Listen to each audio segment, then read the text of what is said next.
स्वयं को इतना व्यस्त रखो कि तुम्हारे पास करने के लिए कोई ना कोई काम होना चाहिए। तुम फिर खाली नहीं होने चाहिए। कोई भी समय तुम्हारा खाली नहीं होना चाहिए और तुम्हारे पास हर समय कुछ ना कुछ करने के लिए काम होने चाहिए।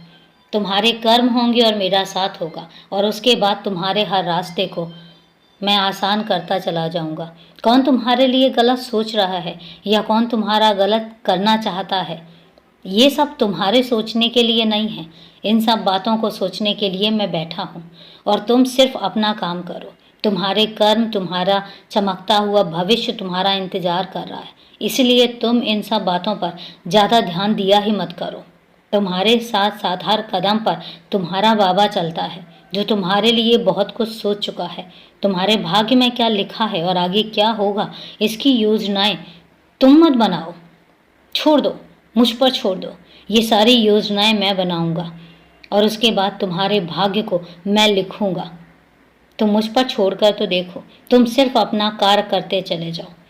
भगवत गीता में एक वाक्य है कि तुम सिर्फ कर्म करो, फल की इच्छा मुझ पर छोड़ दो। वही मैं तुमसे कहता हूँ कि तुम सिर्फ कर्म करो, तुम्हें उसका फल कैसे देना है ये तुम मुझ पर छोड़ दो और मैं तुम्हें कहाँ लेकर जाऊँगा ये भी तुम मुझ पर छोड़ दो। तुम्हें क्या दूंगा, कितना दूंगा, कब दूंगा, ये सब तुम सुनिश्चित मत करो। मैं तय कर रहा हूँ ना, और ये सब कुछ मैं तय करूँगा। तुम सिर्फ और सिर्फ अपने आज को जियो।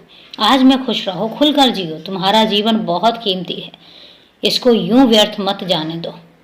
बहुत कीमती भी है और बहुत बहुमूल्य भी है मेरे लिए। तुम्हें अभी बहुत काम करने हैं। तुम छोटे छोटे कामों के लिए बने ही नहीं हो। मेरे लिए बहुत कुछ करना है। मैंने बहुत कुछ तुम्हारे लिए सुनिश्चित कर रखा है और बहुत कुछ मैं तुम्हें सौंपना चाहता हूँ।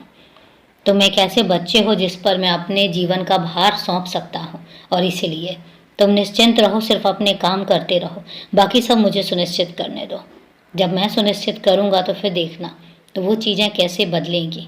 और अभी के लिए शुभ रात्रि मेरे बच्चे।